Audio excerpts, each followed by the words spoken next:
천군뿐만 아니라 대한민국의 방산무기, 특히 다양한 이 요격 체계라든가 이런 부분들이 국제사회로부터 이제 러브콜을 받는 이런 상황이 왔다고 생각합니다. 그러니까 우리 방산 입장에서는 뭐 전쟁이 터진다는 거는 안타까운 일이지만 그 전쟁을 통해 가지고 정말 놀라운 성장을 할 수 있는 이런 계기를 맞았다, 이렇게 볼 수 있습니다. 네, 안녕하세요. 북한 전문가로 활동하고 있는 이영종이라고 합니다. 최근 국제 정세가 요동치고 그 파장이 한반도 경제 안보에 미치는 영향이 정말 엄청납니다. 좋은 정보와 더 빠른 정보 또 지식으로 여러분과 함께 하겠습니다. 베네수엘라 마두로 체포 사건을 시작으로 최근에는 이란의 하메네이 지도자까지 사망했는데 트럼프가 이렇게 전쟁을 시작하는 진짜 이유가 있을까요? 일단 표면적인 이유는 국제적인 악의 세력과의 어떤 전쟁이라고 할 수 있죠. 마두로 체포 같은 경우에는 마약과의 전쟁, 미국으로 펜타닐이라든가 이런 마약류가 대량 유입되면서 1년에 뭐 몇만 명이 미국에서 사망하는 이런 문제들이 있으니까 마두로를 이제 제거하겠다, 이런 거였고요. 이번에 그 이란의 하메네이를 제거한 거는 역시 이란이 핵 개발을 하고 있다, 이거를 반드시 저지해야 되겠다 이러면서 작년 6월에 뭐 포르도라든가 이스파한, 나탄즈 이 세 곳의 이란 핵시설을 미군 전폭기들이 공격을 하는 미드나잇 해머라는 이런 작전을 펼쳤습니다. 그럼에도 불구하고 이란의 핵 야망이 줄어들지 않는다, 이런 차원에서 아마 이번에 추가적인 공격을 한 것 같아요. 근데 이거는 핵과 뭐 마약이라는 이런 표면적인 이유일 뿐이고 그 속에 당연히 트럼프의 더 깊숙한 속셈이 있는 것 같습니다. 기본적으로 베네수엘라에서는 베네수엘라에 있는 막대한 그 유전, 기름 이런 부분이 이제 관심이었죠. 그래서 미국과 가까운 카리브해 연안국의 이 유류를 미국이 싸게 점령할 수 있을까 하는 이런 부분이었던 것 같습니다. 이란의 경우에는 핵 외에도 여러 가지 계산이 있는 것 같아요. 무엇보다도 이스라엘이 이란에 대한 어떤 적대감 때문에 이런 기회, 트럼프의 힘을 빌려서 좀 미국과 이란이 합세해서 하메네이 정권을 무너뜨리자, 이렇게 생각을 했던 것 같고, 일단 하메네이를 참수해서 제거하는 데까지는 성공한 것 같은데요. 그 이후에 트럼프와 네타냐후 이스라엘 총리의 복잡한 계산이 맞물리면서 사태가 장기화될 거냐, 아니면 좀 트럼프의 말대로 속전속결 형태로 끝날 수 있을 것이냐, 이런 상황에 지금 처한 것 같습니다. 특히 미국이 독재 정권을 상대로 매우 강경한 메시지를 보내고 있다는 분석도 나오는데 이번 사건들이 그런 신호라고 보시나요? 그렇습니다. 지금 트럼프가 노골적으로 얘기하고 있죠. 베네수엘라가 1월 3일이었는데요. 2월 28일 날 하메네이를 제거했습니다. 정말 뭐 전광석화 같은 이런 작전이었고, 특히 이란 같은 경우에는 베네수엘라랑은 다르지. 이란은 얼마나 큰 나라고 60만 대군이 있고, 또 이란의 어떤 신정 체제 37년, 47년 이어져 온 이 체제를 무너뜨리기 어려울 거다, 이런 예상을 깨고 전격적인 작전을 통해 가지고 하메네이와 또 군부 세력 여기를 거의 몰살시키다시피 해서 와해시켜 버리는 이런 상황을 맞았습니다. 트럼프가 이제는 거기에 만족하지 않고 전쟁을 하는 와중인데도 쿠바를 언급하고 있잖아요. 다음 차례는 쿠바다. 우리가 쿠바에 목줄을 재어서 지금 쿠바는 거의 다 죽어가고 있다. 전기나 수도나 모든 것이 지금 멈췄고 유료 공급도 중단되면서 마비되고 있다, 이렇게 얘기하고 있거든요. 이런 상황이 이제 남은 국가들, 북한이라든가 미국이 소위 악의 축으로 꼽았던 국가들로 어떻게 번져갈까, 이 부분이 지금 초미의 관심사가 되고 있습니다. 김정은 입장에서 보면 독재 지도자도 언제든 제거되거나 체포될 수 있다는 장면을 직접 목격한 셈인데 이런 사건들이 북한 체제에 어떤 영향을 줄까요? 김정은으로서는 2026년 좀 뭔가 희망차게 시작해 보려 했는데 새벽부터 하루하루 정말 일진이 안 좋다, 이렇게 생각할 겁니다. 무엇보다도 마두로 베네수엘라 대통령 부부가 함께 미군 특수부대에 의해서 체포돼서 미국 법정에까지 쓰게 되는 이런 정말 우리가 봐도 믿기 힘든 이런 상황. 이게 우리는 그냥 놀라움이지만 김정은으로서는 악몽일 수밖에 없습니다. 거기에서 최좀 회복될까 이런 상황이었는데 다시 하메네이와 군 수뇌부가 미국의 공격, 이스라엘의 공습으로 인해서 모두 몰살당하는 이런 상황이 벌어졌거든요. 사실 알리 하메네이 같은 경우에는 이스라엘의 공습으로 제거가 되는 이 과정에서 사위, 또 손녀, 딸, 여기 가족까지 잃게 되는 이런 비참한 좀 종말을 맞았거든요. 이런 부분을 이제 김정은이 떠올리다 보면은 밤에 자다가도 벌떡 일어나서 정말 부인 이설주는 잘 있나, 주애는 잘 자고 있나 하고 방문을 열어볼 정도 이런 거 아마 딸 키우는 아빠들 심정은 아마 다 아실 텐데요. 김정은이 한 뭐 가족의 가장으로서의 문제뿐만 아니라 북한 체제를 자기가 지금 15년 넘게 이렇게 이끌고 있는 이런 입장에서는 정말 중차대한 문제다 이렇게 생각할 수 있습니다. 그래서 아마 평양의 방공망이라든가 이런 부분들을 가장 먼저 좀 체크해 봤을 것 같고요. 그다음에는 혹시 자기 측근들 중에 '어떤 자가 나를 배신할 수 있을까?' 하는 이런 생각했을 것 같아요. 여러분 한번 생각해 보십시오. 마두로 대통령의 침실을 미군 특수부대가 들이닥쳐 가지고 체포를 한다? 뭐 대통령궁이라는 게 방이 한두 개 있는 것도 아니고 여기저기 옮겨 다니고 이럴 텐데 그러면 누군가가 정확한 정보를 주지 않으면 그 방 거기에 오늘 밤에는 있다는 거를 알 수가 없거든요. 이거는 북한 내부에 누군가가 있으면 그를 통해 가지고 김정은이 오늘 밤 어디에 있다, 어떻게 하고 있다는 거를 알 수 있는 그런 위치에 있는 사람들 글쎄 CIA가 확보를 하고 있지 않을까 휴민트망으로 이런 생각을 저는 해봅니다. 과거에 김정은의 아버지인 김정일 국방위원장이 2008년 여름에 스트로크 그러니까 뇌졸중이 와가지고 혼수 상태에 빠진 적이 있었거든요. 그때 점차 회복되는 과정에서 우리 청와대 대변인이 어떤 상태냐 하고 기자들이 물으니까 혼자 양치질은 할 수 있는 수준이다 이렇게 얘기를 한 적이 있습니다. 근데 여러분 생각해 보세요. 김정일이나 김정은이 양치질을 할 수 있다 없다를 직접 보거나 아니면 그 얘기를 전해 들을 수 있는 사람이 몇 명이나 될까요? 이처럼 이제 휴민트망이나 이런 걸 통해서 최고 지도자의 어떤 신변이 위협받을 수 있다는 거를 김정은이 이번 사태를 통해서 너무나 절절히 깨달았을 것이기 때문에 그 부분을 체크할 거고요. 무엇보다는 뭐 그런 건 부차적인 문제이고 트럼프 형님과 앞으로 어떤 관계를 어떻게 전략적으로 관계를 맺어 나가야 될지에 대한 고민이 지금 깊어지고 있을 겁니다. 그동안 북한은 핵무기를 체제 생존의 마지막 보장 수단이라고 주장해 왔는데 이번 사건이 그 믿음을 흔들 수 있다고 보시나요? 많은 분들이 이란과 베네수엘라 그 두 나라와 북한은 다르다 이렇게 얘기합니다. 그 이유로 꼽는 게 이제 핵이겠죠.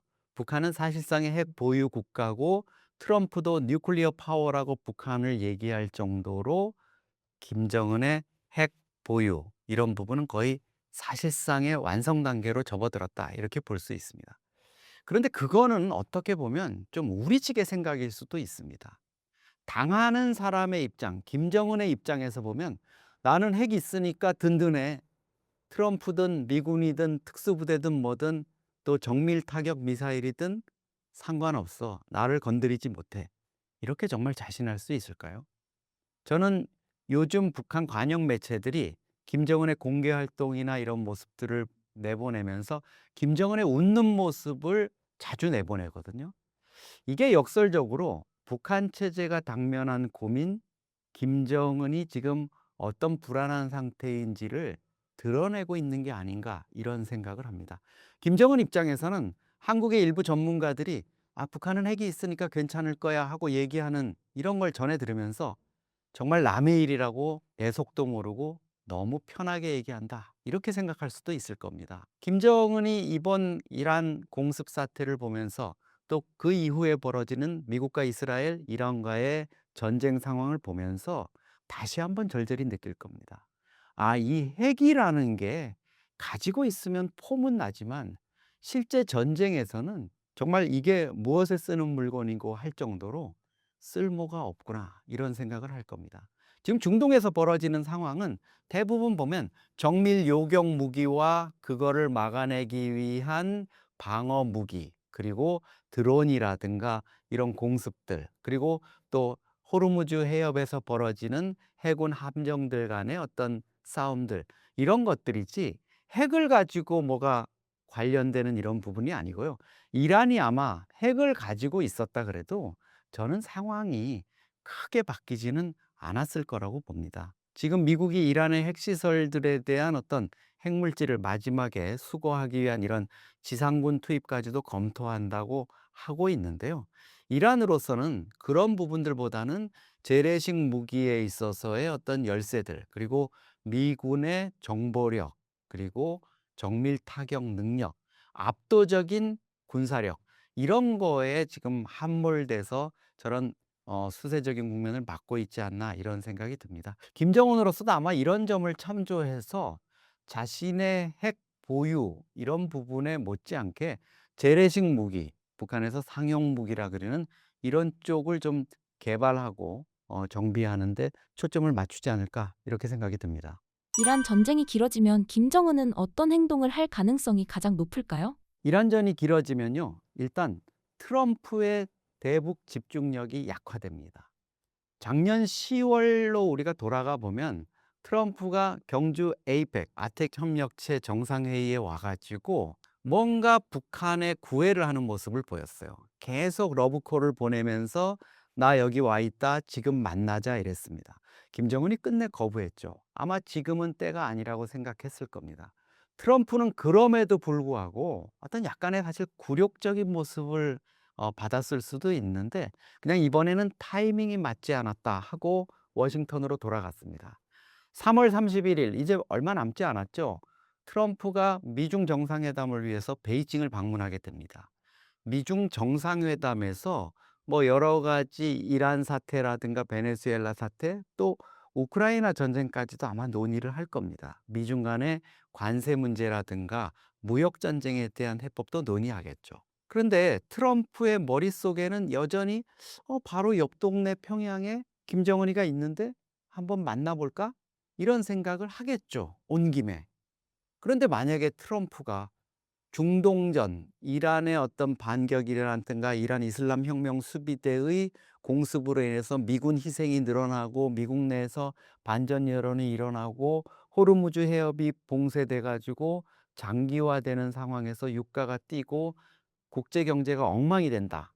이렇게 된다면 아마 미중 정상회담하러 와서 그거 디펜스하기도 쉽지 않을 겁니다. 김정은 입장에서는 그런 상황을 예의주시할 텐데요. 무엇보다도 트럼프가 11월에 중간 선거가 있습니다. 중간 선거에서 어떻게든 좀 성과를 내려면 이란도 마무리를 잘 해야 되고요. 또 국제 분쟁을 해결하는 해결사를 자처하는 트럼프의 마지막 단추라고 할 수 있는 북한 문제, 한반도 문제도 뭔가 해결책을 마련해야 됩니다.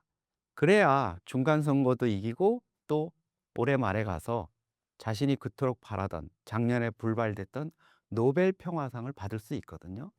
이런 복잡한 계산을 하고 있는 트럼프, 또 그 틈바구니를 잘 노려가지고 김정은이가 뭔가 미국으로부터 그것이 핵 무기에 대한 어떤 보장을 받는 거든 아니면 정말 대북 제재 해제라든가 이런 쪽에 있어서 좀 성과를 내는 뭔가 이런 부분이 있어야 되는데 지금 이런 부분을 논하기에는 이란 사태가 너무 복잡한 것 같습니다.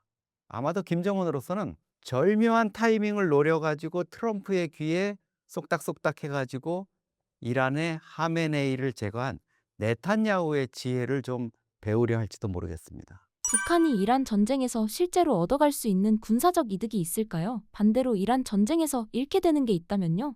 우크라이나 전쟁 같은 경우에는 북한군이 14,000명 정도의 병력을 실제 파견도 했고요.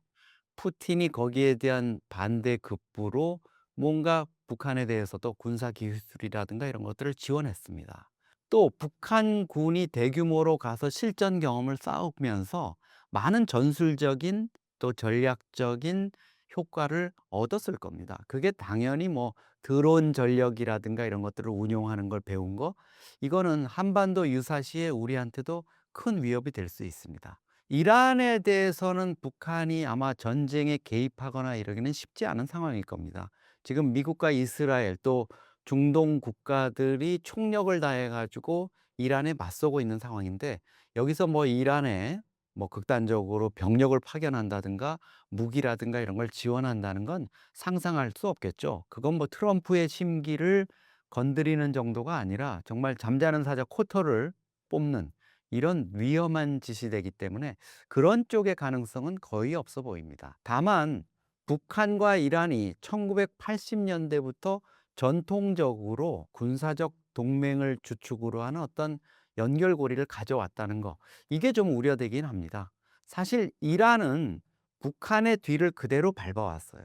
이란이 주는 미사일 기술을 통해 가지고 북한이 노동 미사일이라든가 이런 것들을 1980년대부터 개발을 했고, 그게 뭐 스커드 계열이라든가 이런 거를 통해서 계속 북한이 미사일 기술을 개발했지만 그건 초기 단계였고요.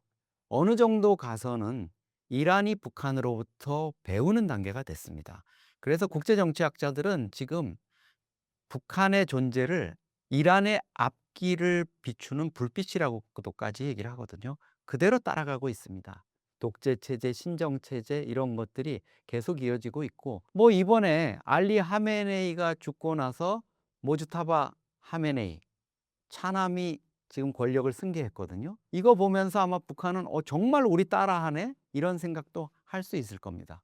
물론 그거는 이제 팔레비 왕조, 친미 성향의 팔레비 왕조를 79 년에 붕괴시키고 집권한 호메이니가 처음 집권했고, 지금 하메네이와 그 아들이 인제 3 대째 이어가고 있는데요. 이런 좀 특수한 상황에서 빚어진 것일 수도 있지만, 이란과 북한의 관계에서 뭔가 좀 이 이란전을 계기로 해서, 이번 전쟁을 계기로 해서 심상치 않은 동맹 관계가 벌어질 수는 있습니다. 거기에서 이제 특히 주목되는 거는 드론 전력이라고 할 수 있죠.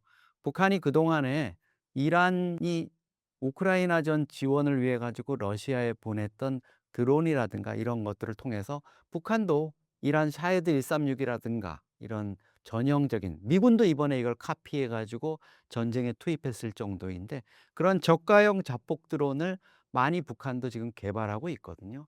이런 상황이기 때문에 북한과 이란이 뭐 이제 핵 관련해서 더 이상 어떤 밀착 관계를 한다든가 기술 지원을 한다든가 이런 것들은 어렵겠지만, 미사일이라든가 드론이라든가 이런 부분에서 암암리에 뭔가 밀거래를 할 수가 있는 부분들, 또 북한이 군사 고문단이나 이런 것들을 파견해서 이란 혁명 수비대 쪽과 뭔가 연계를 하는 이런 가능성들은 좀 배제하기가 어려울 것 같습니다. 김정은이 최근 북한 해군 함정 방문에서 해군의 핵무장 강화 이야기를 했는데 어떤 의미가 있을까요? 물론 북한이 지난해 4월에 처음 진수했던 최현호라는 5,000톤급 신형 구축함의 어떤 성능, 작전 배치, 실전 배치를 앞두고 테스트하는 성격이라고 볼 수 있죠. 그런데 김정은이 굳이 아직 제대로 실전 배치도 안 된 함정을 가지고 핵무장하니 이런 걸 얘기한 거는 이번 이란 사태를 염두에 둔 측면이 강합니다. 최근에 이란 사태를 보면 호르무즈 해협 봉쇄를 가지고 이란의 해군 전력들이 지금 뭐 기뢰를 부설한다든가 이런 데서 많이 동원되고 있습니다. 그런데 미국의 전력은 또한 호르무즈 해협 봉쇄를 풀기 위한 이란의 해군 전력을 붕괴시키는 데 좀 초점이 맞춰져 있죠. 초기에는 뭐 10척, 20척 타격했다 이랬는데 3월 8일 또 10일 기준으로 해 가지고 50척 이상 격침을 시켰다 이렇게 얘기하고요. 기뢰함 16척도 파괴했다 이렇게 얘기를 하고 있습니다. 해군 전력이 그만큼 김정은에게는 좀 중요하다고 이렇게 생각을 하는 것 같아요. 그리고 핵무장화까지 강조한 거는 이제 북한이 신형 구축함에서 핵미사일을 쏘아 올릴 수 있으니까 한국은 물론 공해상으로 진출해서 미국에까지 위협이 될 수 있는, 특히 미 항모라든가 이런 쪽에도 자기네들이 위협을 가할 수 있다는 부분이 좀 언급이 된 것 같고요. 특별히 핵무장화를 강조하고 나선 거 아무래도 "우리는 핵이 있다. 다른 이란이라든가 베네수엘라와는 다르다." 이런 거를 좀 트럼프가 읽어 달라는 어떤 메시지가 아닌가 이렇게 생각이 듭니다. 전문가 입장에서 북한의 핵 능력은 어느 정도 수준까지 왔다고 보시나요? 북한은 이미 6차례의 핵실험을 통해서 사실 핵 보유를 완료한 상태다. 이렇게 볼 수 있습니다. 트럼프가 사실상의 핵 보유국을 의미하는 뉴클리어 파워라고 김정은을 지칭하는 거, 이게 사실 미국의 어떻게 보면 내부적인 판단인 것 같아요. 물론 트럼프가 그렇게 얘기할 때마다 백악관 대변인이라든가 이런 사람들이 나서서 북한 비핵화는 우리 미국 행정부의 변함없는 원칙입니다. 또 한국 정부도 비핵화 외교를 철회하지는 않는 이런 입장을 가지고 있지만, 한미 모두 북한을 사실상의 핵보유국으로 간주하고 거기에 대비하고 있는 이런 상황이거든요. 북한도 요즘 들어서 정말 희한한 말을 쓰고 있습니다. 김정은이 위헌이라는 말을 써요. 북한에서 위헌이라는 말을 쓴 적이 없거든요. 헌법을 위배한다? 북한에서 뭐 헌법이라는 게 정말 노동당의 강령이라든가 노동당의 규약, 또 김정은의 교시, 지시보다도 훨씬 못한 존재로 취급받았기 때문에 헌법이라는 게 뭐 보잘것없었죠. 김정은이 왜 위헌이라는 한국에서만 쓰는 이런 표현까지 쓰면서 지금 반발을 하고 있을까요? 북한이 이미 헌법 개정을 통해 가지고 자신들을 핵 보유 국가라고 이렇게 못 박아 놨어요. 그러니까 김정은 입장에서는 내가 핵무기를 내려놓거나 핵을 포기하는 거는 우리 공화국 헌법에 위배되는 거다. 이런 주장을 펼치고 있는 겁니다. 우리가 보기에는 뭐 좀 어처구니는 없는데요. 그만큼 이제 핵 보유에 대한 강한 집착을 보여주는 거다. 이렇게 볼 수 있습니다. 이미 핵 탄두를 90개 이상, 그것도 뭐 몇 년 전에 통계 추정치니까 아마 지금은 100개를 넘어섰을 수도 있습니다. 다종화, 발양화, 이게 종류도 좀 다양하게 만들고 또 보유량을 많이 늘려가자, 핵무기고를 늘려가자, 이게 김정은이 요즘 강조하고 있는 이런 내용입니다. 그리고 북한이 이제 최근 들어서 특히 좀 놀라운 움직임을 보이는 건 자꾸 이제 핵 미사일 탄두에 전술핵 탄두를 장착하는 이런 부분들을 이제 강조하고 있는 거죠. 이거는 뭐 장거리 탄도 미사일 ICBM을 통해 가지고 미국이라든가 또 태평양 인근까지 어떤 위협하는 대미 위협용뿐만 아니라 유사시에 한반도에서 전쟁 상황이 벌어졌을 때도 전술 미사일을 통해 가지고 한국의 어떤 특정 도시라든가 지역, 또 군 시설이 집중돼 있는 이런 곳을 타격할 수 있는 능력에 지금 집중을 하고 있다는 거거든요. 이게 우리가 최근에 벌어진 이란 사태하고 좀 비교해 보면은 이제 좀 이해가 되실 텐데요. 예를 들어서 미국과 이스라엘이 합세를 해 가지고 이란 테헤란을 때렸습니다. 그러면 이란이 미국이나 이스라엘을 상대로 해 가지고 특히 미국 본토를 향해서 반격을 하기가 어려우니까 미국 이스라엘과 가까운 거기에 지원을 하는 친미 성향의 중동 국가에다가 미사일 공격을 하잖아요. 그게 어떤 명분이냐? 거기에 미군 기지들이 있으니까 "우리는 거기를 때리는 거다." 이렇게 얘기를 합니다. 그러면 만약에 한국과 미국이 합세를 해서 유사시에 '아 이거는 뭐 김정은 정권을 이제는 제거해야 되겠다. 더 이상 이 위협을 두고 볼 수는 없다.' 이래서 김정은이 있는 평양의 주석궁이라든가 또 노동당 본부청사, 그의 침실, 집무실, 사저가 있는 이런 곳을 때린다면은 북한 입장에서는 반격을 할 수 있는 부분이 뻔하겠죠. 한국의 주요 군시설이라든가 이런 부분뿐만 아니라 일본 뭐 오키나와라든가 또 이런 지역에 있는 미군 기지라든가 괌, 필리핀 이런 지역을, 대만 이런 지역을 인제 때릴 수가 있는 거죠. 그래서 북한이 사실 ICBM에 장착하는 핵 못지않게 우리로서는 단거리, 중거리 미사일에 장착되는 이 전술핵의 위협, 이 부분도 상당히 좀 위험한 수준에 왔다. 이렇게 볼 수 있습니다. 잠수함 발사 탄도미사일이나 핵무인 수중 공격정 같은 새로운 무기들도 등장하고 있는데 이런 무기들이 한국에 실제 위협이 될 가능성은 어느 정도인가요? 정말 큰 위협이 될 수 있죠. 이게 뭐 중거리 미사일, 단거리 미사일을 우리 쪽에 단순히 쏜다 이런 게 아니라 핵 미사일 중에서도 특히 핵 어뢰라고 자기네들이 얘기했던 헤일이라는 게 있습니다. 이게 말하자면 거대한 미사일이 어뢰처럼 수중에서 몇십 킬로, 몇백 킬로를 항해를 하다가 어떤 특정 선박이라든가 여기를 타격할 수 있는 거거든요. 그냥 단순히 쭉 몇 시간 뭐 와 가지고 하는 게 아니라 심지어는 북한이 테스트한 과거 기록을 보면 24시간 이상 동해안이라든가 이런 쪽을 물밑을 찾아서 다니다가 버튼을 누르게 되면 그 GPS 상에 있는 또 표적으로 이렇게 지정한 곳에 가 가지고 폭발을 하게 됩니다. 이게 가장 위험한 거는 유사시에 한반도의 전쟁이 북한의 침략에 의해 가지고 전쟁이 발생하게 되면 미군 전력이 지상군 공군해 가지고 한 69만 명이 증원이 되게 돼 있습니다. 그리고 일본 기지나 괌 기지로부터 어마어마한 군수 물자가 주로 부산항으로 들어오게 돼 있거든요. 그런데 과거 같으면 북한이 그냥 그 지역에 뭐 기뢰를 매설한다거나 이렇게 해 가지고 항공모함이라든가 이런 거에 접근을 어렵게 할 수가 있을 겁니다. 그런데 기뢰를 매설하러 부산항 지역에 들어온다는 것도 어렵지만 기뢰라는 거는 또 쉽게 이렇게 미군의 전력에 의해서 제거될 수 있는 이런 측면이 있거든요. 그런데 만약에 핵 어뢰가 부산항 인근에서 뭐 항모라든가 또 군수 지원함 부근에서 폭발한다?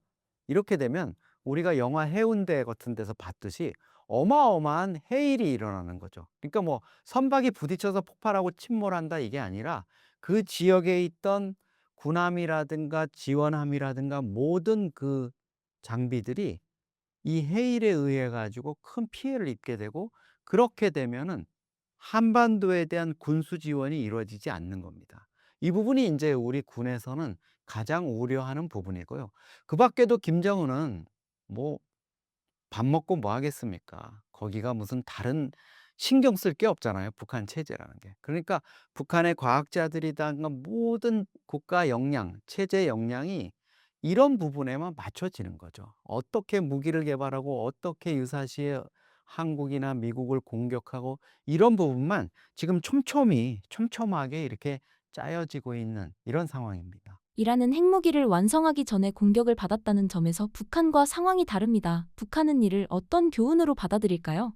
김정은이 정말 난감할 겁니다. 이게 이제 트럼프 형님이 협상을 하는데도 협상에 나섰는데도 때리고 주워 패는구나.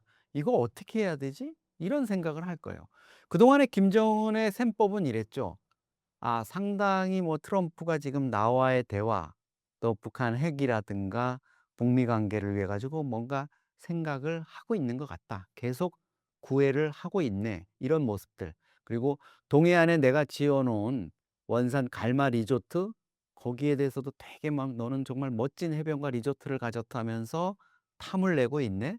이런 것들을 잘 활용해서 내 몸값을 올린 다음에 결정적일 때 나가서 북미 관계와 관련한 타결을 하면 되겠다. 이런 생각을 해 왔거든요. 그런데 이번 이란 사태를 보면은 이란하고 미국이 오만의 중재에 의해 가지고 이란 핵을 어떻게 할까 하는 협상을 한창 진행하던 때예요.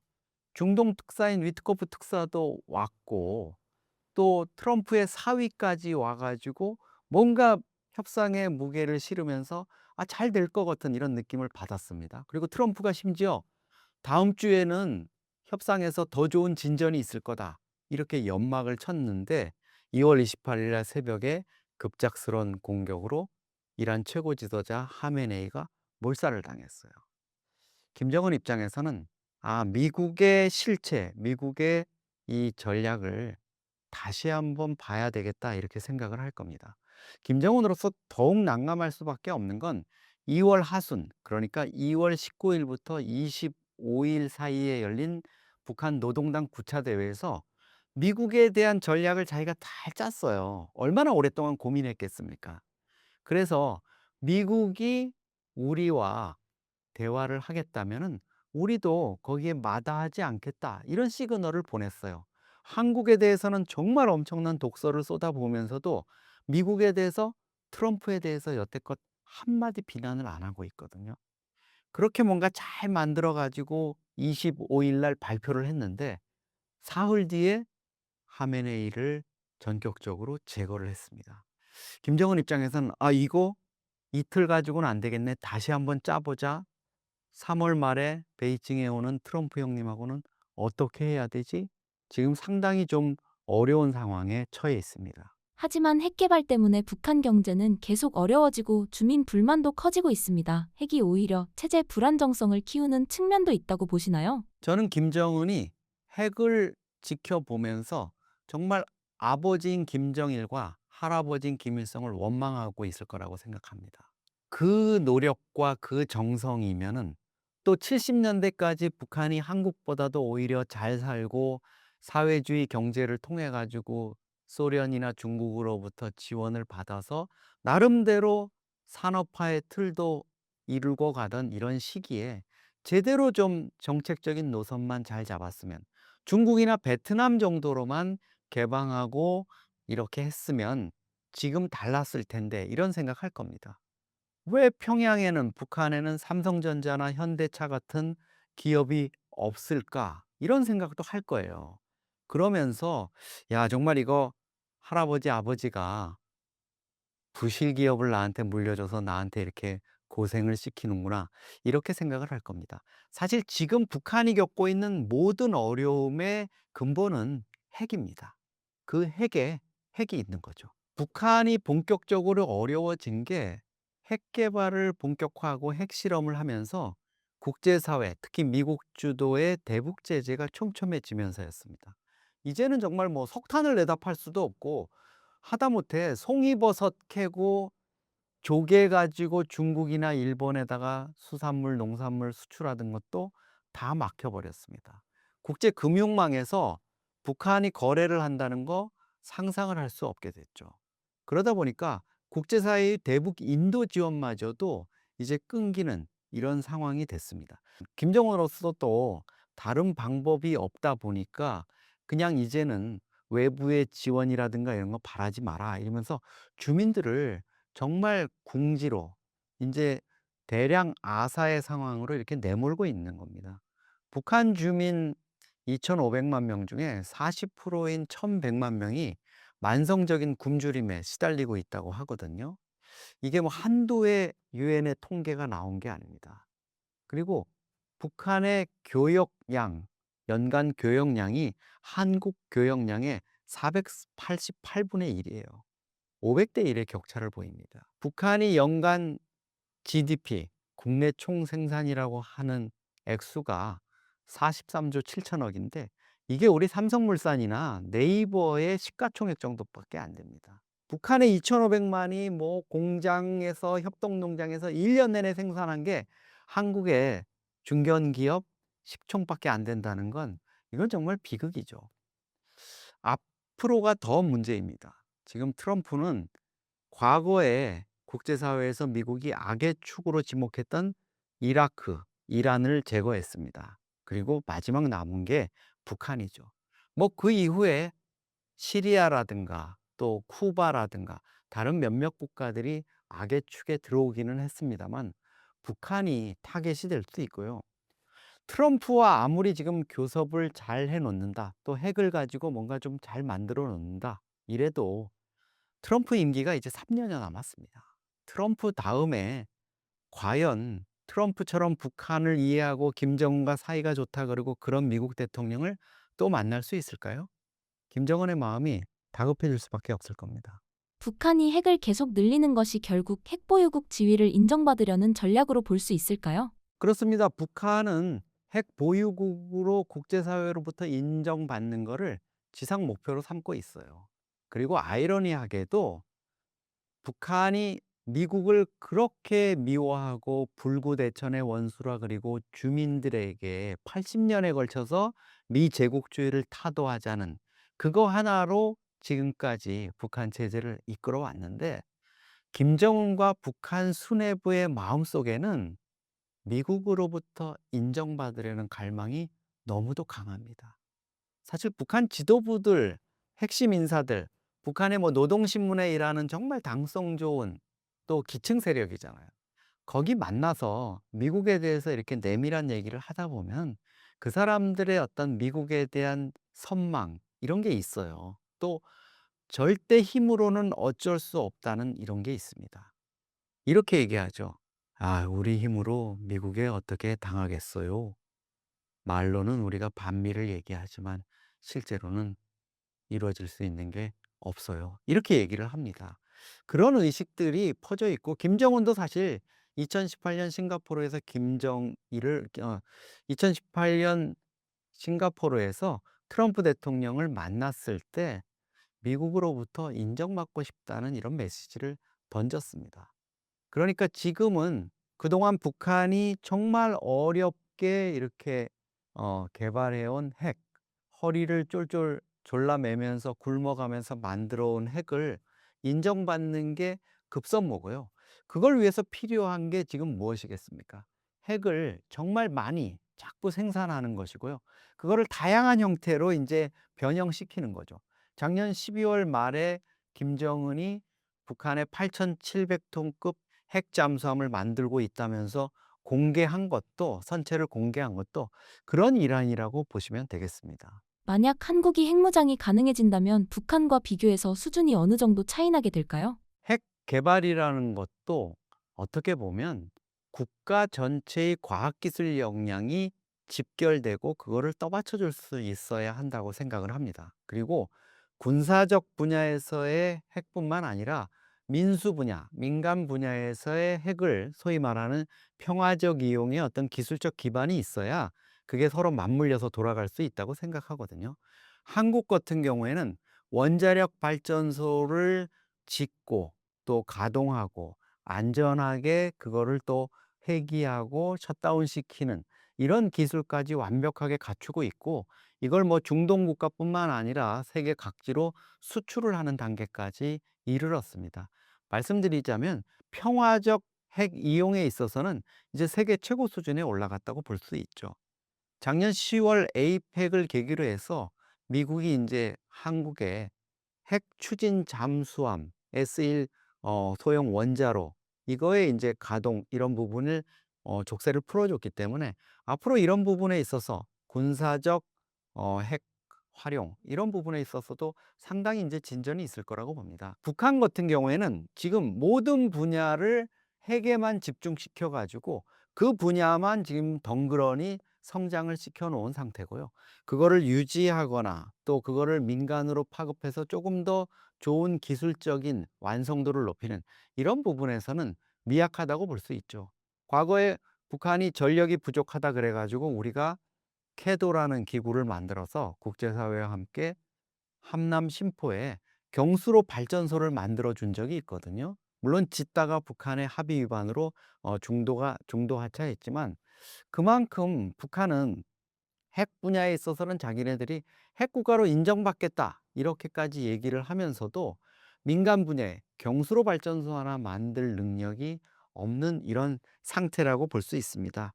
한국이 만약에 핵 무장화 이런 부분이 허용이 돼서 핵 무기를 만들고 또 무기급 플루토늄이라든가 고농축 우라늄을 통해 가지고 핵 분야의 어떤 군사적인 발전을 꾀할 수 있다 이러면 정말 그동안에 응축됐던 기술력이라든가 다른 산업 분야의 과학기술 이런 것들이 폭발적으로 거기에 집중이 돼서 정말 세계가 놀라는 그런 상황이 빚어질 수 있을 거라고 생각합니다.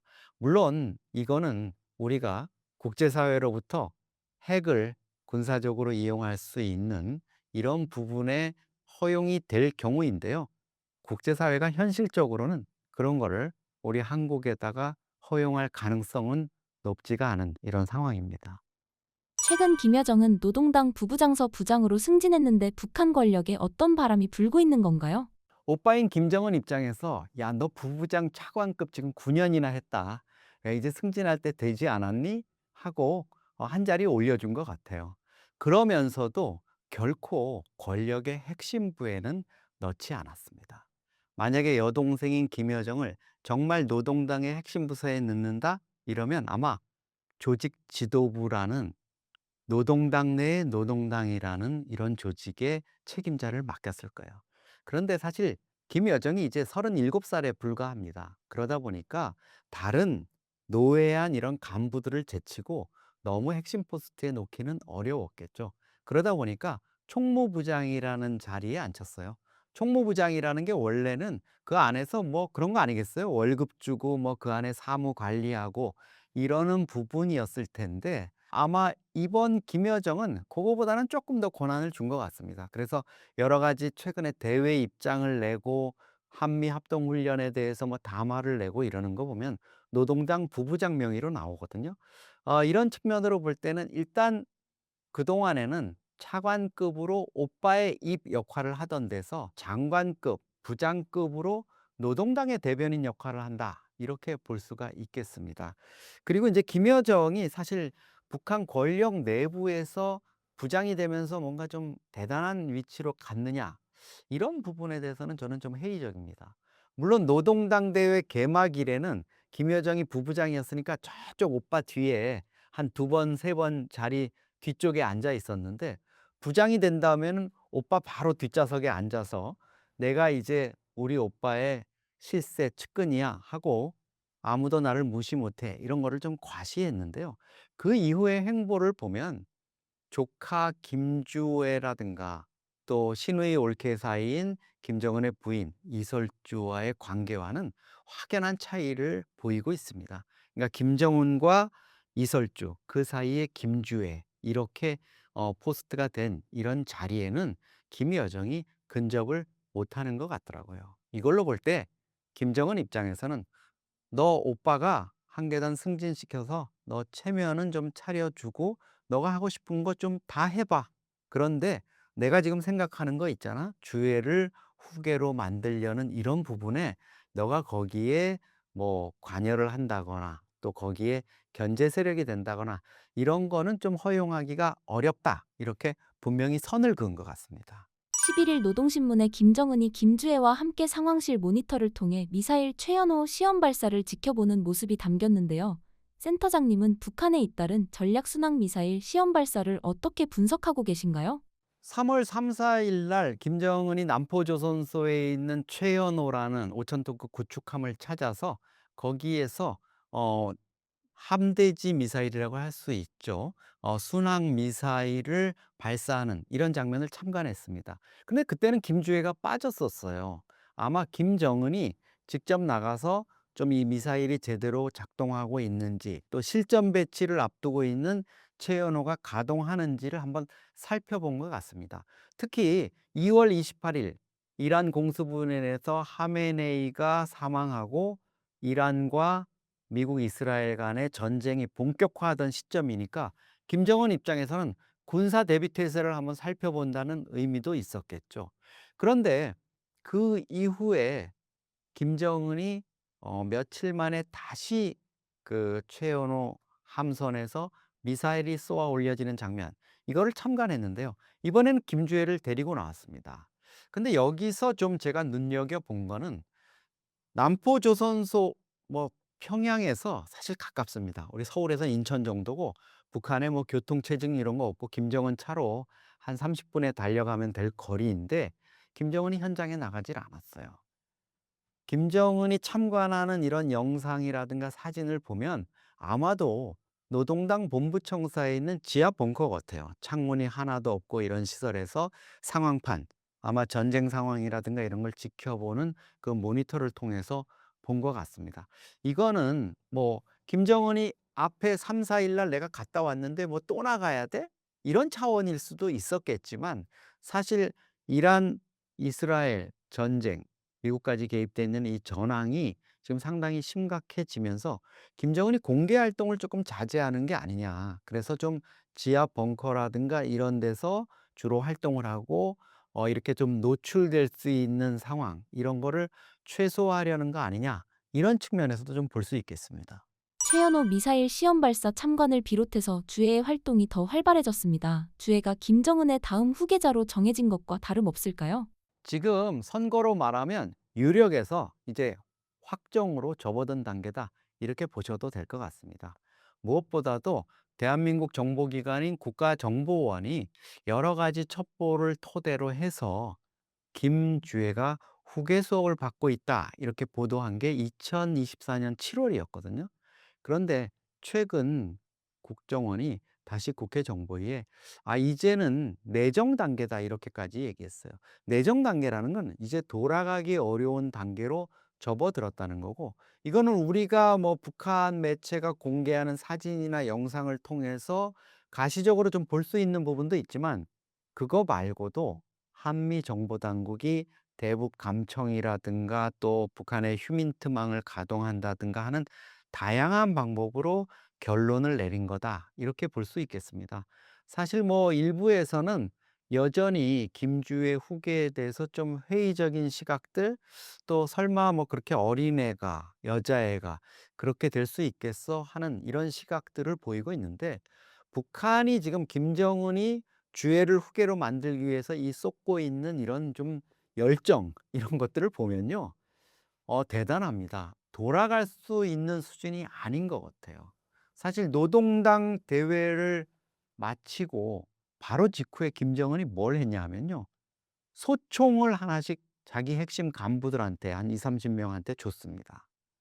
이게 이제 북한의 특유의 뭐 총대 철학이라는 이런 개념이 있어요. 그러니까 김정일이 과거에 김일성으로부터도 물려받았고, 또 김일성도 북한 정권을 수립하는 과정에서 뭐 총, 두 자루의 권총이라는 뭐 그런 게 있거든요. 항일 빨치산 옛날에 뭐 했다고 이렇게 우상화하면서 그 두 자루의 권총, 그 총의 힘으로 오늘날 북한 정권이 수립됐다. 이래서 북한이 지금 군대를 엄청 중시하잖아요, 군사력을.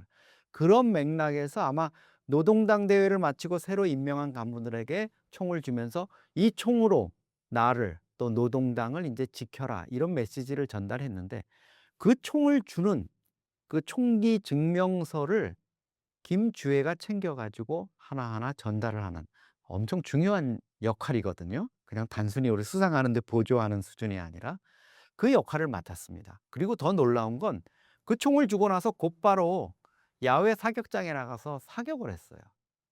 김정은도 사격을 했는데요. 김정은이 사격을 하는데 김주애가 쌍안경을 들고 그 관역을 지켜보고 있습니다. 이거는 북한식으로 하면 무슨 서사냐 하면요. 수령, 김정은의 사격이나 군사활동, 통치활동을 김주애가 옆에서 수령의 후계자로서 보좌하고 살펴드린다. 이런 메시지가 있는 겁니다. 그 뒤에 또 북한이 공개한 영상 보면 김주애가 직접 총을 가지고, 물론 이게 저격용 소총이라서 뭐 소음기도 달려 있고 이런데, 그 불을 뿜는 총을 가지고 사격을 하는 장면이 나옵니다. 우리나라 같으면 난리 났을 거예요. 13살짜리 어린애를 총기를 가지고 실사격을 시킨다? 아동학대다 뭐 해가지고 아마 김정은하고 이설주가 고발됐을 겁니다. 근데 북한에서는 뭐 그것보다는, 그런 가치보다는 지금 김주의 후계 체제를 만들어가는 게 몇 배나 더 중요하다고 생각하니까 이런 영상들을 통해 가지고 외부 세계에도 제가 보기엔 발신을 하는 것 같아요. 자꾸 딴소리 하지 마. 우리 후계자는 주애야. 우리 발걸음 바쁘다. 이쪽으로 이제 됐다고 좀 제발 여겨줘, 간주해줘, 이런 메시지를 보내고 있는 것 같습니다.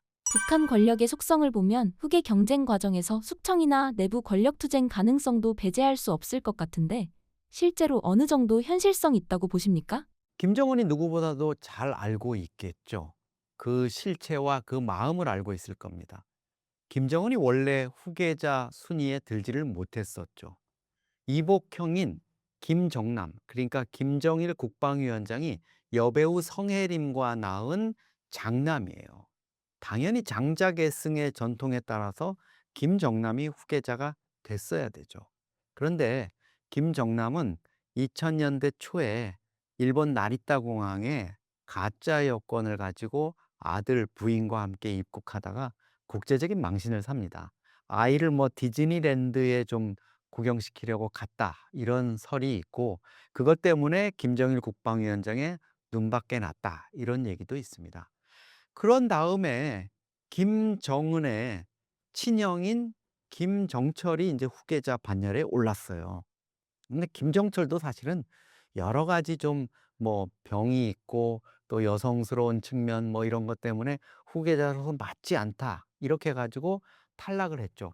그 당시에 김정일 국방위원장이 그랬다지 않습니까? 김정은 위원장의 여동생인 김여정을 보고 이렇게 얘기했다 그러죠. "저 녀석이 사내 아이만 됐어도 내가 쟤한테 권력을 줬을 텐데."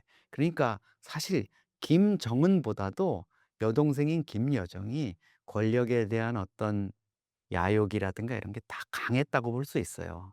이 아버지인 김정일의 눈에 더 들었다는 거죠.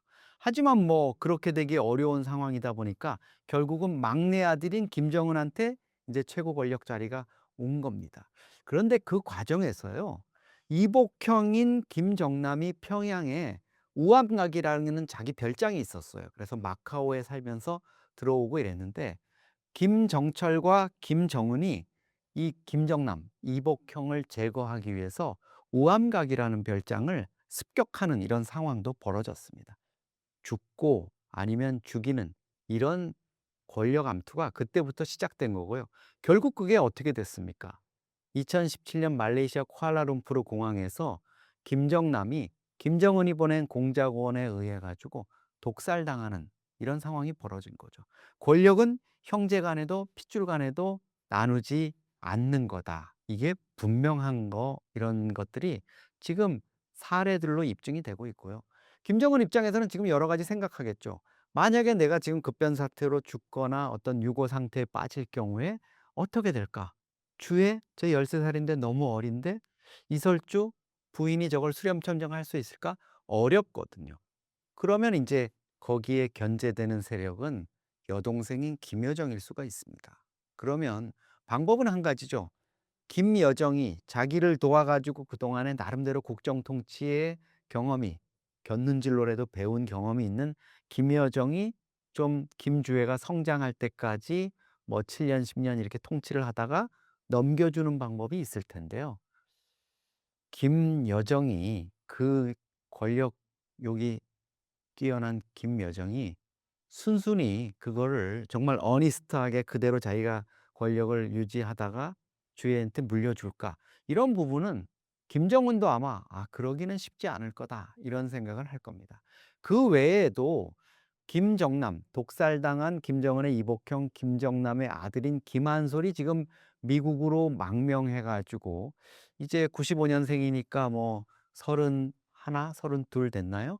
그 정도 나이로 이미 장성해 있는 이런 상태고 유사시에 김씨 일가가 지금의 김씨 일가가 어떤 권력을 잃거나 와해 상태에 빠진다면 북한 내 다른 세력이나 아니면 미국이나 또 이런 세력들이 북한의 새로운 정권을 만들기 위해서 김한솔 활용할 수 있다. 이런 얘기까지도 나오고요. 뭐 권력의 어떤 경우의 수를 보면 여러 가지가 있겠지만 지금으로서는 김여정이 김정은으로서는 좀 뭐랄까요? 권력 유지를 위해서 필요하기도 하면서 유사시에 '과연 믿을 수 있을까?' 하는 이런 좀 불안 요소가 되는 이런 좀 복층적인 이런 성격을 띠고 있다. 이렇게 볼 수 있겠습니다. 김정남의 아들 김한솔 이야기를 빼놓을 수 없는데요. 김정남의 아들이라는 점에서 장자 계승의 명분이 있는데 실제로 급변 사태가 오면 대안 카드가 될 수 있을까요? 북한 체제가 이번 이란 사태처럼 하메네이가 완전히 몰살당하는 그래서 뭐 김정은과 부인 가족들이 다 말살당하고 딸까지 죽게 되고 군부 핵심 인사들까지도 다 죽는 이란 하메네이 사태의 어떤 재판이 된다. 이렇게 된다면은 김씨 일가 내부에서 누가 세습을 한다거나 권력을 이어가는 거 이게 좀 쉽지 않은 상황이 될 수 있습니다. 물론 북한 체제가 완전히 몰락을 한다 이러면 한미연합전력이 북한에 들어가서 잠정적 통치기구를 만들어서 우리 대한민국 헌법상의 구조처럼 북한 정권에 의해서 일시적으로 점령당했던 한반도 북부 지역을 완전히 대한민국의 영토로 또 사실상의 통치 권한이 미치는 영역으로 이제 잡아올 수 있는, 받아들일 수 있는 이런 상황이 될 겁니다. 근데 그런 상황이 쉽지는 않겠죠. 그렇게 된다면 북한에 지금 이란 이슬람 혁명 수비대처럼 북한 군부가 완강히 통치해서 군부 집단 지도 체제가 된다거나 노동당의 원로들이 이끌어가는 이런 상황이 된다. 이렇게 된다면 물론 자기들이 생각하는 어떤 제3의 인물을 지도자로 내세울 가능성도 있지만 그동안 80년 동안 김일성, 김정일, 김정은으로 이어지는 이 세습 통치에 물들어 있는 이 체제를 크게 허물지 않고 북한 군부나 노동당 원로 세력들이 권력을 가져가려 한다 이런다면 김한솔을 소환할 수가 있을 겁니다. 물론 김한솔의 아버지 김정남이 북한 체제, 특히 김정은 체제에 대한 비판적인 발언으로 김정은과 대립각을 세우다가 암살당한 이런 인물이라는 좀 한계가 있을 수는 있지만 북한으로서는 김일성과 김정일 그리고 김정남 거기를 잇는 장자계승의 적통인 김한솔의 효용성이 상당히 크지 않을까 이렇게 생각이 듭니다. 마지막으로 북한의 후계 구도는 김정은이 원하는 방향으로 흘러갈까요? 아무도 모르죠. 사실 그거는 김정은도 장담을 하기가 어려울 겁니다. 지금 북한 권력 내부에서 벌어지고 있는 일들을 한미 정보당국이나 또 북한 전문가들도 가늠하기가 좀 쉽지 않은 측면이 있습니다. 특히 김정은이 왜 13살밖에 안 된 주애를 저렇게 후계자로 만들려고 애쓰고 있을까? 몇 가지 추정은 되지만 진짜 고개를 끄덕일 정도의 이유, 그리고 이러이러한 이유 때문에 그런다더라 하는 근거 있는 정보는 지금 없는 상태입니다. 그러다 보니까 여러 가지 좀 설만난무한 이런 상황들이 이어지고 있는데요. 사실 우리가 한국에서도 재벌 기업이나 이런 기업을 대를 물려서 이렇게 하는 집안을 보면은 그 아들 가운데 누구한테 지분을 어떻게 주고 이렇게 할 거냐 하는 거를 마지막에 그 회장님이 죽기 전에 정말 결정을 하고 또 유언장을 남기고 이런 거를 열어봐야 알 수 있는 경우가 많이 있거든요. 그러니까 이거는 후계 체제, 북한의 후계 체제는 전적으로 김정은의 마음에 달려 있다 이렇게 볼 수 있는데요. 김정은도 글쎄요. 자기 체제에 대한 어떤 나름대로의 뭐 자신감이나 이런 것들은 노동당 대회라든가 공개적인 석상에서 내비치고 있지만 김정은도 느끼지 않을까요? 아, 이게 정말 이제 3대까지 이어오면서 이 가업을 북한 입장에서는 권력이 이제 패밀리 비즈니스가 되니까요. 더 이어가기가 쉽지 않은 상황이구나. 그거는 이제 세상이 변하고 있는 거죠. 사람들의 뭐 3대를 이어온 냉면 식당이라면 사람들의 입맛도 바뀌고 있고 또 새로운 경쟁자도 나타나고 있고 여러 가지 변수가 생기고 있는데 북한은 지금 그런 거에 대응을 못 하고 있잖아요. 이란 사태 또 1월 달에 베네수엘라에서 벌어진 마두로 대통령 체포 소식 북한 주민들은 지금 전혀 모릅니다. 세상에서 무슨 일이 일어나고 있는지. 그렇게 철저히 정보가 통제되고 있기 때문에 북한 체제가 그나마 유지되는데요. 이게 뭐 엘리트 세력이라든가 또 젊은 세력들이 이제 점점 외부 정보에 눈을 떠가면서 만약에 김정은 체제에 대해서 왜 우리는 외부 정보에 눈을 감아야 되느냐 이런 물음을 던지기 시작한다면 체제 유지가 쉽지 않은 이런 상황이 올 수 있을 거고요. 당연히 이 4대 세습이라는 게 만만치 않겠구나 이런 결론에 도달할 수 있을 겁니다. 최근 중동 전쟁과 우크라이나 전쟁을 거치면서 방공 시스템의 중요성이 더 커졌는데요. 지금 천공투가 특히 주목받는 이유는 무엇인가요? 원샷 원킬의 적중력 때문이죠. 사실 이란에 대해서 미국과 이스라엘이 공습을 하고 나서 가장 전쟁에서 큰 문제는 뭐냐? 중동 국가라든가 이스라엘로 날아오는 이란의 미사일을 어떻게 방어하느냐입니다. 공격하는 입장에서 정밀하게 타격을 하는 무기, 이것도 중요하지만 사실 도심지를 향해서 그리고 특히 민간인이 거주하는 지역을 향해서 무차별 날라오는 미사일을 방어하는 거는 이게 뭐 이제 절체절명에 하나도 놓쳐서는 안 되는 이런 상황이 됐어요. 불과 한 10년, 20년 전만 해도요. 중동전이다 뭐 이래 가지고 이스라엘이라든 레바논이다 이런 데 미사일이 떨어지는 영상을 보시면은요. 아파트 단지나 이런 데 미사일이 떨어지면 빌딩에 떨어지면 빌딩 좀 이렇게 움푹 패여 가지고 무너지거나 아니면 아파트 벽 외벽 쪽 와르르 허물어져서 몇 집이 좀 이렇게 크게 피해를 입는 이런 영상이었거든요. 근데 최근 영상을 보시면 여러분도 확연히 달라졌다는 거 아실 거예요. 미사일이 날라와서 아파트 단지 있는 데 떨어지면요. 아파트 전체가 무너져 내립니다. 그만큼 미사일의 위력이 어마어마하다고 볼 수 있어요. 천궁이라는 미사일이 원래는 공중에 날아가는 항공기를 요격하기 위해서 만들어진 대항공 무기 체계입니다. 그런데 이게 운용을 하다 보니까 정확도가 너무 좋고 위력이 괜찮아서 날아가는 미사일을 쏠 수 있는 거예요. 여러분 미사일 요격하니까 '아 뭐 그거 뭐 떨어 쏴서 맞추는구나.' 이렇게 생각하실 수 있는데요. 쉽게 말하면 날아가는 총알을 쏴 가지고 맞추는 거예요.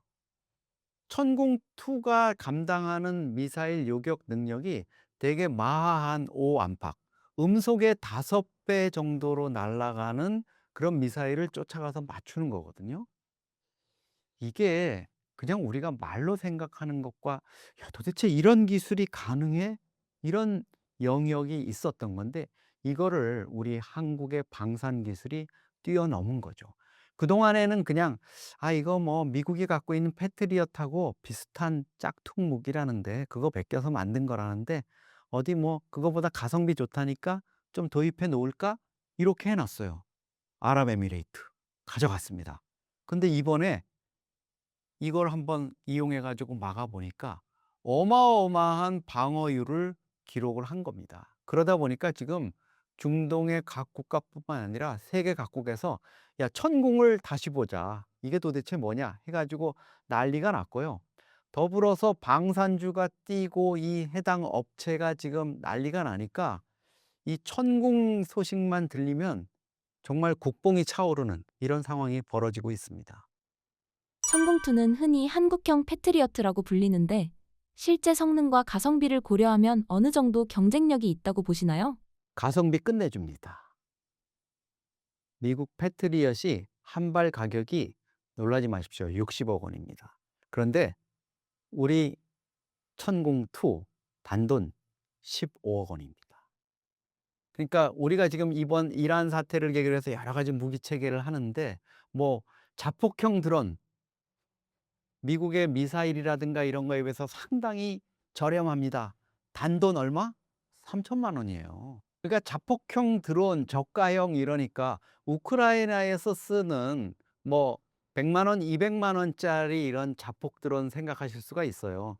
거기에서 쓰는 자폭 드론 뭐 그냥 우리가 보는 것보다 조금 더 방송국에서 쓰는 카메라 드론 정도에다가 이런 폭탄 달아 가지고 가 가지고 타이머 맞춰 가지고 똑 떨어뜨리는 그 정도 수준을 생각하시면 안 되고요. 지금 인제 중동전에서 쓰는 드론은 적어도 우리 소형차 한 대 값 한 3천만 원에서 5천만 원 정도 합니다. 그런데 생각해 보십시오. 60억 원짜리를 가지고 미사일을 맞추는 거 이거 몇 발이나 쏠 수 있겠습니까? 그거의 비용을 4분의 1 로만 단축할 수 있으면 훨씬 더 많은 역량을 미사일 대응에 쓸 수가 있는 겁니다. 그리고 성능 또한 만만치가 않아요. 이게 그리고 이 천궁2의 요격 명중률이 또 뛰어납니다. 가성비도 좋고 성능도 뛰어나다? 이거는 뭐 선택의 여지가 없는 거죠. 이번 이란의 미사일을 막아내는 중동 지역에서 운용해 본 결과 뭐 패트리엇하고 이런 것들을 섞어 가지고 같이 쓰긴 했지만 96%의 요격률을 보였어요. 그런데 이 96%도 사실은 미사일이 뭐 다 날아오는 게 아니라 날아오다가 그냥 스스로 터지는 것도 있고 이러다 보니까 그런 거에 대응을 못해서 96%다 이런 얘기가 있고요. 특히 인제 우리 천궁2만을 가지고 이란의 순항 미사일을 어떻게 대응했느냐 하는 통계를 내 봤거든요. 순항 미사일 8발을 천궁2가 모두 다 명중시켰습니다. 100%의 명중률을 보인 거죠. 물론 음속의 5배, 10배로 내려꽂히는 뭐 초음속 미사일이라든가 탄도 미사일과 달리 순항 미사일은 약간 빠른 비행기처럼 날아오는 항해를 하는, 순항을 하는 이런 미사일이거든요. 그러다 보니까 적중률이 더 올라갈 수는 있는데 그런 것들을 고려해도요. 중동 현지에서뿐만 아니라 국제사회에서 지금 천궁2에 대한 어떤 찬사가 쏟아져 나올 수밖에 없는 이런 상황이 벌어지고 있습니다. 방산 무기는 결국 실전에서 살아남았느냐가 중요하다고 하는데 천공투가 이번에 그 관문을 넘었다고 볼 수 있을까요? 저는 천궁뿐만 아니라 대한민국의 방산무기, 특히 다양한 이 요격 체계라든가 이런 부분들이 국제사회로부터 이제 러브콜을 받는 이런 상황이 왔다고 생각합니다. 그러니까 우리 방산 입장에서는 뭐 전쟁이 터진다는 거는 안타까운 일이지만 그 전쟁을 통해 가지고 정말 놀라운 성장을 할 수 있는 이런 계기를 맞았다 이렇게 볼 수 있습니다. 4년 전에 우크라이나 전쟁이 터졌을 때 국제사회, 특히 나토, 폴란드나 이런 국가들이 '아 우크라이나 다음에는 우리 순서가 될 수 있겠구나.' 해 가지고 무기체계 도입을 서둘렀습니다. 전차라든가 야포 이런 것들을 갖춰야 되는데 전차 제일 잘 만든다는 독일한테 달려갔어요. 우리는 값도 좀 비싸. 많이 내야 돼. 그리고 우리 지금 당장 만들어 줄 수 없어. 한 3년 걸려. 전쟁이 지금 터졌는데 3년 어떻게 기다리나요? 미국한테 달려갔습니다. 뭐 에이브럼스 탱크라든가 이런 거 만드는 미국도 사실 "우리 탱크 인제 더 많이 안 만들어. 그리고 만들어 놨던 거 가지고 어떻게 유지 보수하는 쪽으로 하는데." 이렇게 얘기하면서 미국 방산업체 쪽에서 뭐 이렇게 얘기를 했다 그래요. "저 코리아라는 데 가면 현대 로템이라는 회사가 있어. 거기는 좀 만들어 줄 거야. 그리고 한국 방산업체는 정말 납기 일을 잘 맞추고 걔들 특기 있잖아. 빨리빨리. 금방 만들어 줄 거야. 그리고 더 신기한 건 만약에 물건이 빨리 만들기가 어렵거나 납기 일을 못 맞출 것 같으면 자기네 군대에다가 배치할 무기까지 뺏어 줄 수도 있는 그런 체제가 있대." 이런 얘기가 있었다 그래요. 그래서 폴란드가 우리 현대 로템에 와 가지고 K2 전차 가져가고 한화에 와서 K9 자주포 가져가 가지고 우크라이나 전쟁에서 아주 든든한 이 방어막을 펼친 이런 사례가 있거든요. 이게 인제 4년 만에 이번 이란 공습 사태를 계기로 해서 또 한 번 도약할 수 있는 이런 계기를 맞았습니다. 사실 천궁2가 한 포대가 4천억 원이에요. 그런데 지금 아랍에미리트가 그거를 인제 10개 포대 정도를 구매를 했거든요. 한 4조 원 정도 되죠. "뭔 포대 하나가 4천억 이나 하나요?" 이렇게 보실 수가 있는데 사실 이 포대라는 게 미사일 방어망이지 않습니까? 그리고 유사시에 그 북한의 항공기라든가 이런 것들을 요격할 수 있는 이런 능력을 갖추기 때문에 제일 중요한 게 뭐겠습니까? 아주 고성능 첨단 레이더 시스템이 있어야 돼요. 그리고 그 레이더 시스템과 이 발사체 운용하는 거를 총괄할 수 있는 지휘 통제 시스템이 또 갖추고 있어야 됩니다. 그게 인제 한 포대고요. 미사일이 보통 포대가 한 발사대가 한 6 개에서 8개 정도 장착되는 이렇게 갖추다 보니까 이게 4천억 정도 하는데 뭐 또 우리가 어마어마한 방산무기 자체가 그렇습니다. 어마어마한 이 마진율이 있어요. 소위 말하는 이 순이익을 많이 인제 거둘 수 있는 이런 시스템이 있고 방산무기라는 게 그래서 한번 수출의 물꼬만 뚫으면 정말 뭐 황금알을 낳는 거위 같은 이런 역할을 할 수 있는데 지금 천공투를 생산하는 LIG 넥스원이라든가 한화 또 뭐 다른 현대 로템이나 이런 방산주들이 엄청나게 뛰고 있고요. 중동 국가에서 아랍에미레이트처럼 "우리도 좀 줘라." 이런 얘기들이 지금 쏟아져 나오고 있다고 합니다. 결국 한국은 핵 없는 비대칭 억제력을 구축해가는 나라라고 볼 수 있을까요? 우크라이나 전쟁이나 이번 이란 전쟁 모두 핵보다는 재래식 전력이 압도한다는 것을 보여줬습니다. 역시 전쟁에서 핵 가지고 있다고 폼 잡는 것보다는 제대로 된 정밀 타격 무기, 그리고 함정이라든가 전차, 야포를 가지고 있는 게 중요하다. 이런 교훈을 줬거든요. 북한 김정은도 지난 노동당 9차 대회에서 핵무기뿐만 아니라 재래식 무기, 북한에선 상용 무기라 그러는데요. 재래식 무기 전력을 강화하는 병진 정책이라는 걸 내놨습니다. 말이 병진, 그러니까 두 개를 같이 가져간다는 이런 거지만 핵은 이미 자기네들이 완성했다고 보니까 이쪽에 웨이트 실렸던 거를 이제 재래식 무기에다가 싣겠다는 거죠. 그러다 보니까 김정은이 정말 좀 우스꽝스럽지만 직접 전차에 올라 가지고 자기가 전차를 모는 이런 모습도 보였고요. 미사일 운반 차량 운전하는 모습 거기도 나왔습니다. 그리고 신형 구축함, 진수식이라든가 또 거기에서 미사일을 쏘는 모습 많이 보이고 있죠. 기존에 북한이 1600톤급 압록강함급 그 함선을 만든 게 가장 큰 거였거든요. 그런데 좀 무리한 측면이 있죠. 그러다 보니까 뭐 진수식 때 엎어져 가지고 망신도 당하고 이랬는데 5000톤급으로 껑충 뛰어 가지고 지금 잠수함을 만들고 있고요. 핵 추진 잠수함 같은 경우에도 지금 8700톤급으로 늘려 가지고 김정은이 지금 해군력을 엄청 보강하고 있는 것만 봐도 아, 전쟁의 상황이 지금 어떻게 가고 있구나 하는 거를 느끼실 수가 있습니다.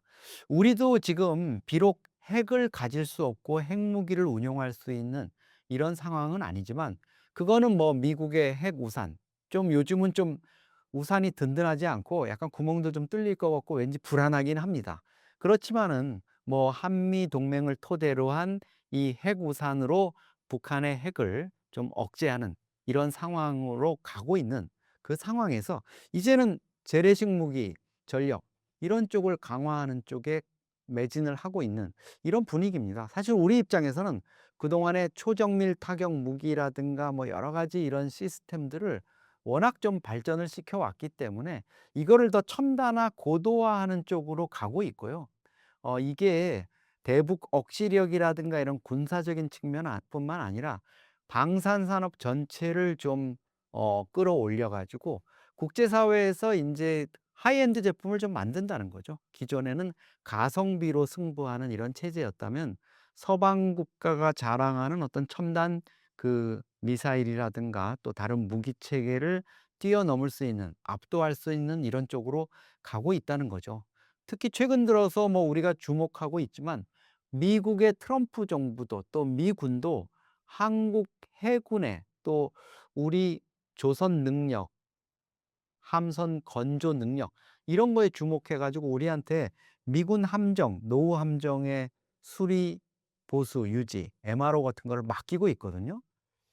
미국 같으면 뭐 2-3년 걸려야 겨우 끝날 거를 우리 한국의 업체들은 6개월 만에 정말 새로운 배로 탄생시킨다. 이렇게 해 가지고 미국으로부터 뭐 지금 그런 부분들의 요청이 많이 오고 있고 트럼프 대통령도 이런 조선 이런 부분에 대해서 협력을 하는 이런 걸로 대표적으로 좀 내세우고 있습니다. 그래서 우리 입장에서는 비록 핵무기를 갖지는 못하고 있지만 이 비대칭 전력에서의 우리가 열세 이런 부분을 극복하기 위해서 재래식 무기, 특히 첨단 무기 보유 쪽에서 좀 뭔가 놀라운 진전을 곧 이룰 수 있을 것이다. 이렇게 기대를 하고 있습니다.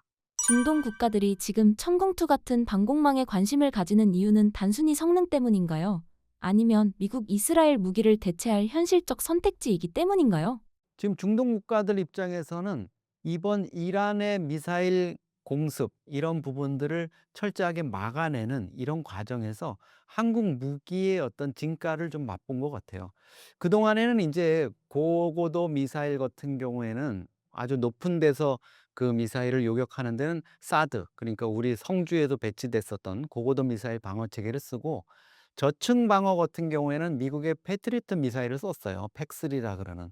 그게 뭐 상당한 능력을 발휘하고 괜찮은 이런 체제였지만 이게 뭐 미군과의 어떤 공조, 특히 그 지역에 있는 미군 부대가 운용하는 것과의 어떤 연계성 이런 부분에서는 유효했는데 역시 중동 국가들도 이제 이번 사태를 보면서 자기네들이 자체적인 미사일 방어망을 갖춰야 된다. 이렇게 이제 판단을 하고 있거든요. 그런 면에 있어서 국제 시장을 좀 가성비라든가 성능면이라든가 여러 가지로 보면은 한국의 선택, 한국을 좀 픽할 수 있는 이런 가능성이 높아졌다 이렇게 볼 수 있습니다.